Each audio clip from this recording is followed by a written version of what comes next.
Fucking g'day, mate. In my last video, I discussed a little bit about myself and my experience in bands in the last 8 years. From being in a really shit metalcore band in high school, playing to 5 pairs in the other bands, to my latest band putting out a debut record and reaching 30 on our national charts, supporting bands like August Burns Red and Northlane. We discussed the importance of loving your music and some mental techniques that you can use to sell your music. In this series, I'll be going over some foundations that I use that really help my band out, and I'll be presenting some ideas and things that I've learned along the way and kind of pay them forward to you, and hopefully you guys can get something from them. We're already up to foundation number 3, so if you haven't checked out part 1, there's a link in the description, go check that out now. Step 3, no ego. Now look, some ego is good, but only when it comes to performing on stage. A lot of my friends in bands find it a little bit easier to go up on stage and kind of like put on a character or perform a heightened version of themselves. This not only helps in terms of nerves and being able to play on stage, but oftentimes it can kind of help put on a more entertaining show. However, the second you're off stage, you need to drop that ego like a hot potato. An inflated ego won't help you in any way, shape, or form.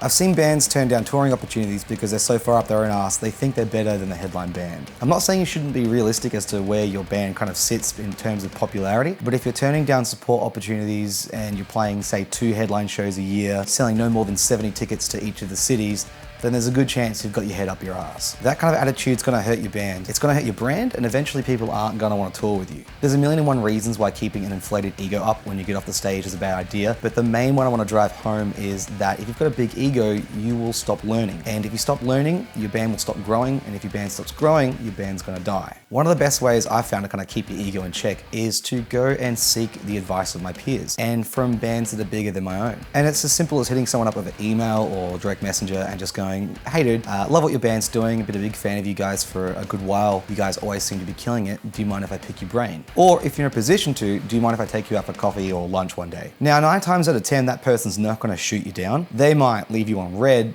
but 9 times out of 10 they're not going to basically make you feel dumb for asking the question. Most times they'll actually offer to help. Now why?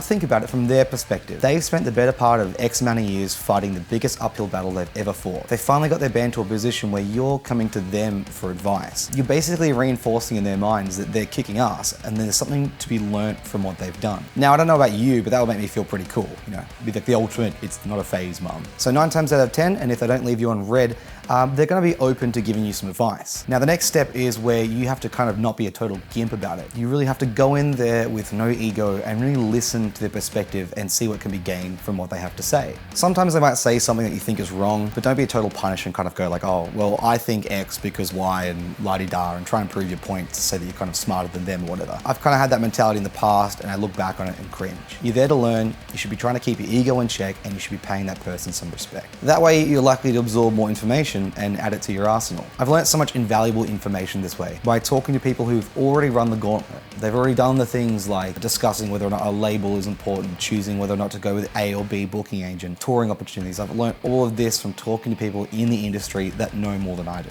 Another great outcome of having no ego is that you can be more critical of your own music and look at it from a different perspective, but I'll get more to that point later on. Step 4, Tarantino. If you're watching this, you're probably smarter than most of your peers, which means you're probably into more interesting things, which means you've probably got a Pulp Fiction poster on your wall. Just make sure the Pulp Fiction poster is framed, because no one's gonna wanna sleep with you unless that poster is framed. But I digress. The reason I bring up Tarantino is because he's a world famous filmmaker. He's made films like Kill Bill, which is a homage to those like samurai films from back in the day. He's made Django Unchained, a homage to spaghetti westerns. Death Proof, which is like another homage to like B-grade horror films. What he would do is he would take things from movies that he loved from when he was a kid and directly just put them into his movies in a new and kind of creative way. You need to do the same with your band. You need to do it for your marketing, maybe even your presentation, maybe even your merch. You need to adopt the Tarantino method. Now, I'm not saying you should do that for the music that you're writing, because God knows your scene's probably got enough Acacia Strain, but with more breakdowns, or Vara's Murder,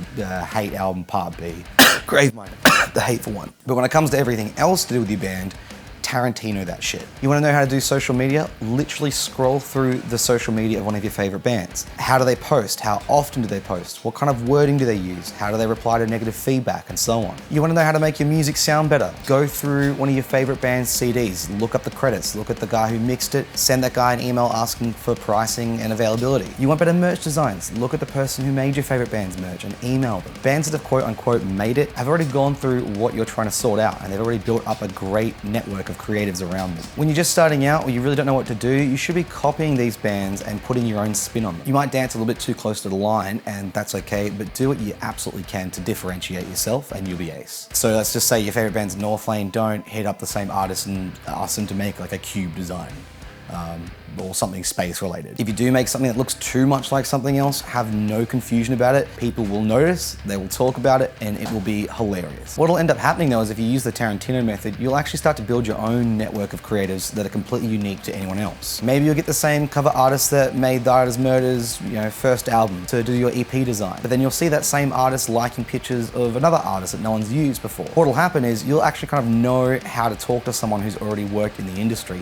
So if you go to a brand new artist that's never worked with a band before, you'll be more equipped to kind of have a more professional and concise conversation with them about it. You can actually lead by example with these creatives. You can kind of say, okay, well, here's our budget, here's our timeline, here's where we're gonna kind of need it. Does that work for you? You can apply this knowledge that you've gained from doing the Tarantino method to just about any faculty of your band, which is really cool. So that's it for this video. We've gone over Foundation 3, No Ego, and Foundation number 4, Tarantino, and we'll go over Foundations 5 and 6 in the last video of this series. Hope you got something from this video. If you did, leave a like and subscribe. I'm gonna be doing a lot more of these videos in the future because there's just so much to discuss when it comes to running a band. I'd love to hear from you guys, so what do you wanna know? Leave a comment in the comment section below and I'll endeavor to get to as many as I can. And if you're happy to support me so I can continue to make these videos, you can subscribe to my Patreon. Every dollar you do helps, and I've got some pretty groovy tiers for those willing to donate just a little bit more, which include one-on-one sessions so we can continue to develop your band. Thanks very much, guys. I'll see you next time.